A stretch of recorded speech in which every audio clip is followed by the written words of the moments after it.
Good morning and welcome to When a Book Becomes a Companion, Dharma Publishing series of book presentations. This is our second book presentation. We started last week with Gesture of Balance, and today we have Dan Albers here with us to speak about his journey with Revelations of Mind, a book that Tarthang Tulku wrote probably before 2013, but it was published in 2013 and is available in its second edition, which is blue. Originally it was white, so some of you may recognize the white cover, and this is the new edition. And since its beginning it had France, and it kind of polarized. So people were instantly fond of the book, and people who needed more time to discover the value of it. So Dan, I'm very happy you're here to share your journey with us with this book, which is a journey of many, many years. So thank you. You're welcome. Yes, I do want to share the joys and discoveries I've had with this book. Soon. Is this loud enough? Good enough? Okay. Well, just a couple things about me, which probably made this book easy for me. I like to read, and I have an appreciation for philosophy. I studied philosophy in college, and I have some favorite philosophers, which were mostly philosophers of language. And so I, early on, have read almost all of Rinpoche's books, and my opinion of Rinpoche, he's a philosopher-poet. So I was really excited to find this book, or see this book. In 2013, when it came out, I actually went back into the Dharma Publishing warehouse, and somebody showed me where the box of seconds were. This is a second, which didn't really matter to me. It still reads very well. And so I picked it up and read it. I've read this book. I did this in 2013. I got this book in April of 2013. I read it in 2013 in April and May and July. That's the 3 readings. Rinpoche suggests that you read this book 3 times, at least 3, and then go on from there. So there are 2 things really that you can get at, well, that really come forward in this book, and that is Rinpoche's idea of the regime of mind, which is actually, if you think of a regime, it's like a political system, usually in a country. There are lots of cultural things that go along with it. People have habits associated with it, but it's something that really kind of controls the way we act. There's nothing really particularly wrong with it. It's just that we really need to recognize that there are things that kind of tend us to move and behave and think in particular ways. And it has survival benefits. It's kept us alive for many years. It's very old. But it's a regime. It kind of enforces its own rules.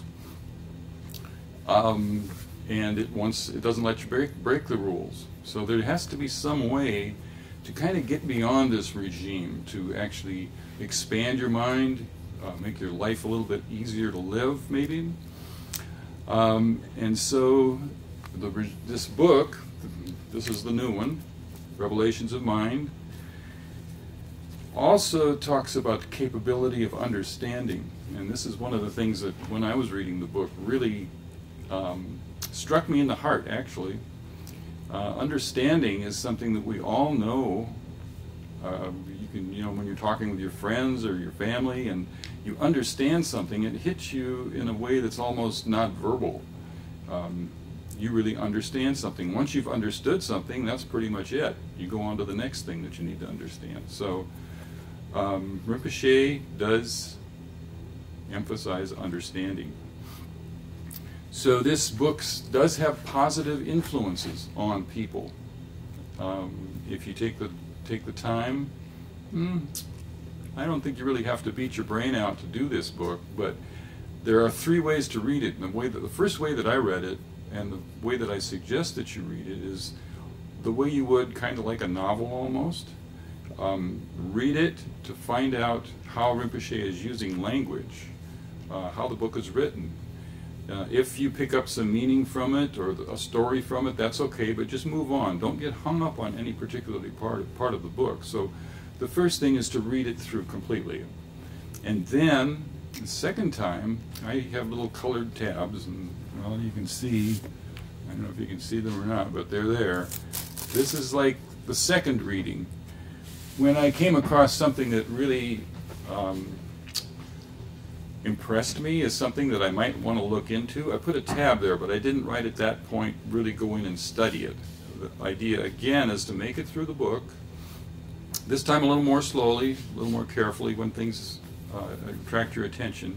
And then I have a book full of tabs. And then the third reading, I could actually read it again, and this time read more like a study. It's a little bit more like a study. So I could read and, well, it would be, let me just take one tab here. Measured out time refers to our understanding of past, present, and future. This understanding also may be a fabrication of mind, created to provide a context for reifying our existence. So that little tab tells me that caught me the second time around. I read it the first time, it caught me the second time, and now I'm going to actually think about that a little bit. I might make some notes. I like to keep a little journal.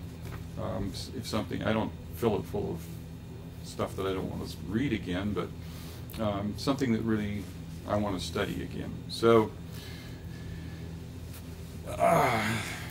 then I read the book the third time. The fourth time, let's see, when did I do it? I did 3 readings in 2013. Then in 2014, I read it in March and August. In 2016, I read it in July.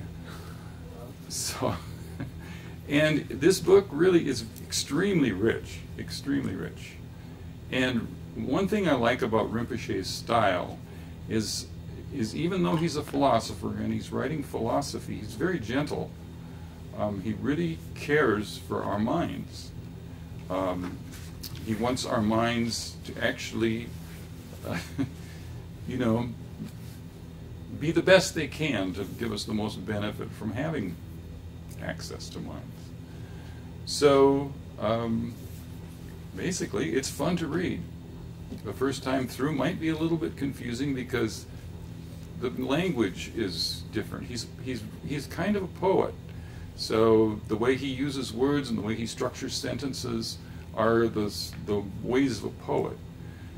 So we read it that way, and then there's really content, and then you can really dig into it and get into the meanings of what he's really getting at. So I would like to just dip into this book a little bit here. Maybe read. Actually, the book has no exercises per se, but I think eventually we will be able to get some exercises out of it. So the key to this book, let's see, this is, okay, here we go. Here's the way it sounds. But since experience comes through the mind, the flavor and quality of our experience largely depends on the way we use our minds. Identity, labeling, validation, and interpretation form the mind regime that structures experience, and this regime is the reason we have problems. How we view this regime and relate to it has important implications for all aspects of life. Up to now, we could always blame our problems on others, on the way things are, or on causes and conditions outside our control. Now we may see that we have a choice.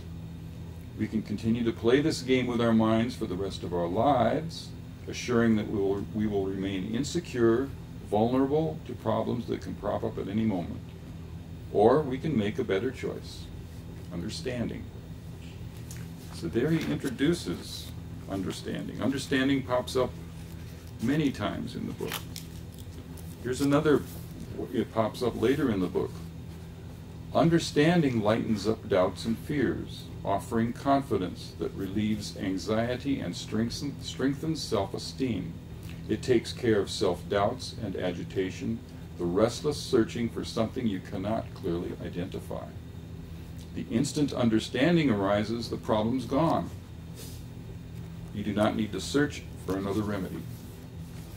Neither do you have to retreat to a private inner refuge, fearing to expose insights or feelings that are too sensitive to share. And that's another thing that's really important about understanding in some of Rinpoche's teachings, all of his teachings, is that once you understand something and know something, it's important that you share it with others in some way. You don't need to browbeat them with lots of words or anything like that, but your actions tell a lot. That was understanding, another part of understanding. Understanding pops up again here. Actually, there is only one major problem, not understanding. There is also no problem at all, because there is understanding. And that's kind of the poetic view of this. She uses understanding in a couple different ways. Very nice. How are we doing? Still have time. But I would like to ask a question. Oh, sounds good. Because you've read it so many times, which I'm really, it really impressed me how many times you read it in the first year and then again and again. And when you talk about, well, my question is, how do you get from reading and from this philosophical approach to the what impact has it had on a practical level? Mm-hmm. Because there is so much, you talked a lot about understanding, and it's a process of reading, rereading, going deeper in, taking your time. But then from that internal, a little bit you talked in the end to say understanding changes everything, basically. But could you say a little more about your experience? I could. I'd like to relate to Richard Dixie is a person who's written a couple of books about revelations of mind. And he actually came up with some exercises. And, your question, I think this exercise kind of will help clarify that a little bit. This is one of Richard's exercises. Relax and rely on understanding. As many times as you can during the day, breathe out, relax, and rely on understanding. Allow knowledge to be called forth, whether it is insight, intuition, or engagement. My work here at Ratna Ling requires me to really do this in all the time. I'm approached by people who have perhaps a problem in their cottages or their cabins and they need something fixed. They're perhaps a little bit, they don't want to bother me, but they do want my help. Coming to that, that's understanding. I came to that not the first time somebody did that. It took a while for me to say, yeah, this person really wants me to do something. No, they'll just get on with it. So I call forth understanding in order to just to help solve this problem. Not only the technical part of it, but the part where people are involved and they have expectations. They might need something. Carmen had a irrigation problem just it was a couple days ago. But it's important. She showed me how important it was. I understood really at a deep level that we're leaking water and we need to fix it. So understanding helps motivate as well. So once you understand something and see the importance of it to another person, it becomes important to yourself, and the motivation happens, something happens, the world changes. Okay, so allow knowledge to be called forth, whether it is insight, intuition, or engagement, and then forget it. Go back to what you were doing. Concentrate hard on whatever it is, and then relax again. Rely on understanding.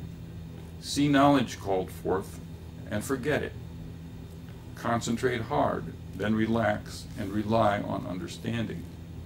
See knowledge called forth, then forget it, go back to what you were doing, and again and again. I think the one thing that's kind of interesting about that is to forget about it. Sometimes if you do understand something, you can kind of get caught up in, oh wow, I understand that, you know. Or, that's not really part of the understanding. That's part of the ego feed or something, which has a use. It's good. It's okay to say, yeah, I got it. But it's important to keep going with understanding. To keep going with. It's a relaxing thing. You need to relax actually to understand. Can I add another question here? Yes. So really this, how do you keep going? How do you, with that certainty that when you think you've understood, there is more to understand? Mm-hmm. So how do you, so that's one aspect of keep going, but then the readings that you know, at some point outside of this session, you said it hasn't been easy, you know, so to really fully acknowledge the value of the book.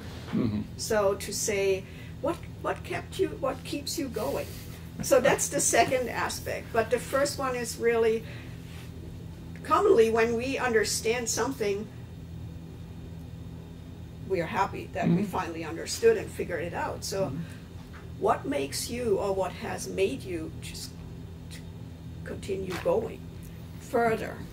Well, one thing that usually happens when I understand something is, yes, that's taken care of, but then something else pops up, something I don't understand. Mm-hmm. You know, by understanding one thing, it makes room for another thing to come up. So there is some motivation there. Mm-hmm.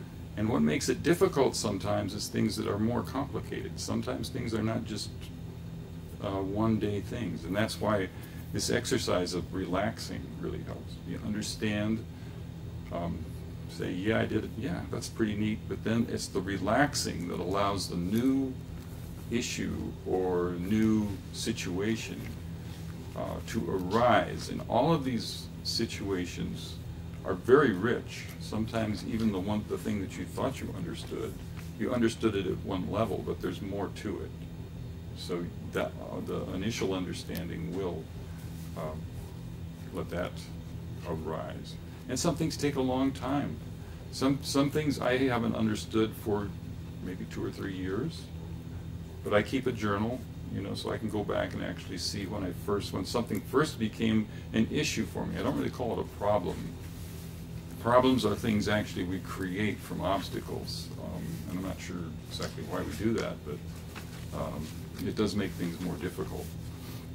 So an issue comes up, and then we need to resolve it or kind of become comfortable with it and make it part of our lives. We don't want to be pushing things away just because they're difficult or not understandable. Not understandable at first is probably, you know. It's a challenge. It makes life very interesting. You know, without these kind of things, without the opportunity to understand, or it'd be pretty boring, actually. I took notes, but I wonder if I really got that right. You said, to quote from the, not understanding is a problem, and understanding, and it's not a problem, right? Is that true? Yeah, let's see. Not understanding is a problem, but it's not a problem. So actually, what is it? Yeah, actually there is only one major problem, not understanding. Also, there is no problem at all because there is understanding. And that's the part where it goes from not understanding to being foggy about something or something's uncomfortable to understanding.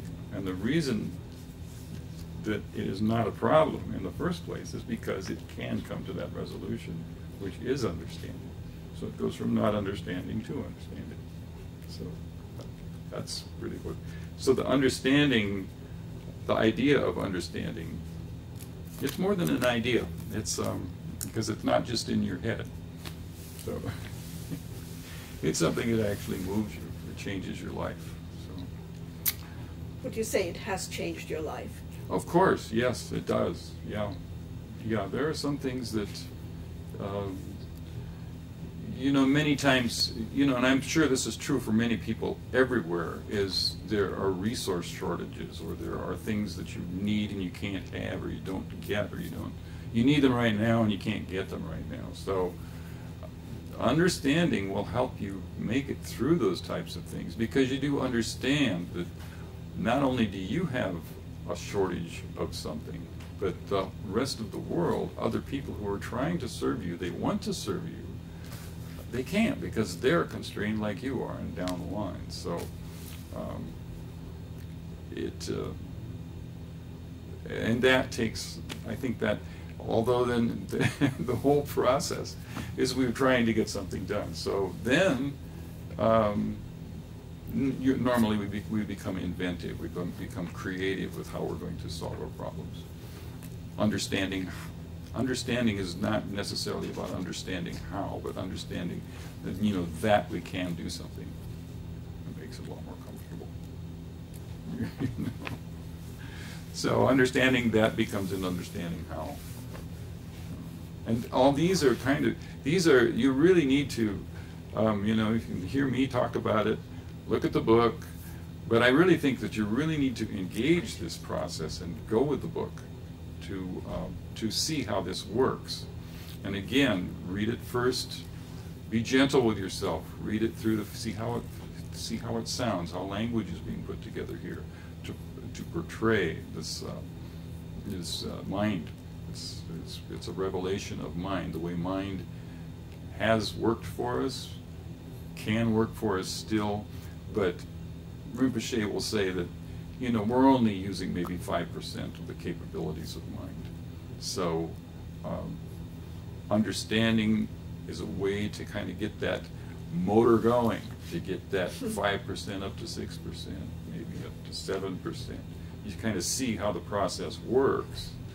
And it's good for you. It's good for others too, not in a way that you're really going to tell people, you don't understand. It's not about that at all. It's about kicking back when you do understand something and helping the other person understand. Help them get to this place where they can say, aha, and be more comfortable with what their mind can provide for them. Mind is very powerful. Rinpoche's books are about that. All the kumye and all the joy of being and. Well, in this series we're going to present more of these books and also how to access them and make best use of it, of them. I just wanted to ask or invite those who've joined us today, if there is a question about the book, about Dan's journey. I see one finger up. So George, if you want to ask your question. How to go from the regime of mind running our life to it becoming a useful advisor. How do you make mind cooperate? Basically, that's the question. How do you make mind cooperate? And well, first of all, you have to be serious with your mind. Your mind really knows everything. I mean, it's really in charge. So if you can't hoodwink or trick your mind. In other words, like if you're really serious about something, I'd like to say you're serious about losing weight, but you keep going back and having seconds. Your mind knows that. So your mind knows that you're not serious about losing weight, so it's not going to help you.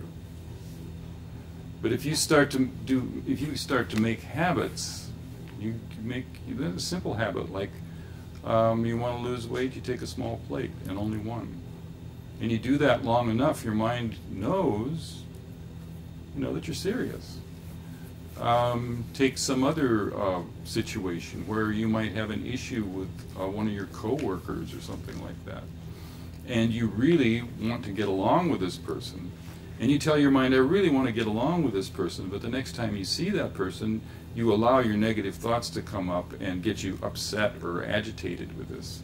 Your mind knows you're doing that. You're really not practicing what you want to do.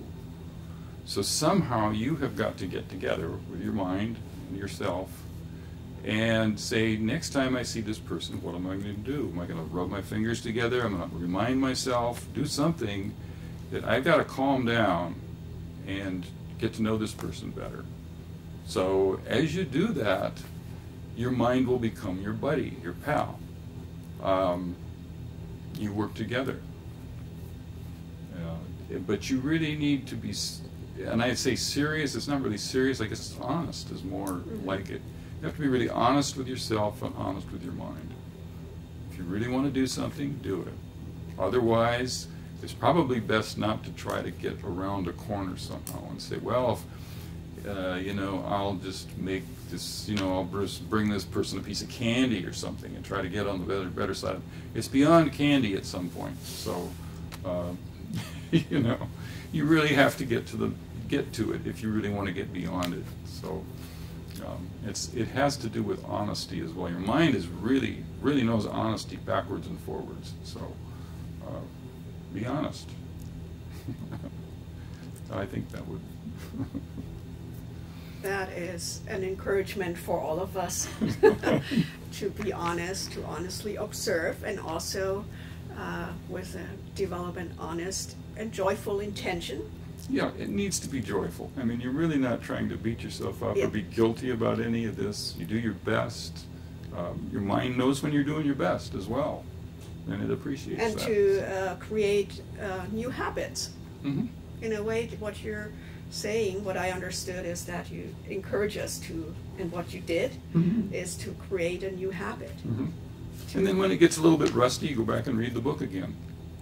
You know, it's there. It's all there. So, and every time I read a book, especially Rinpoche's books, there's always something new. And we can also start small and to secure success, which also leaves an imprint in our brains. Yes, success is important.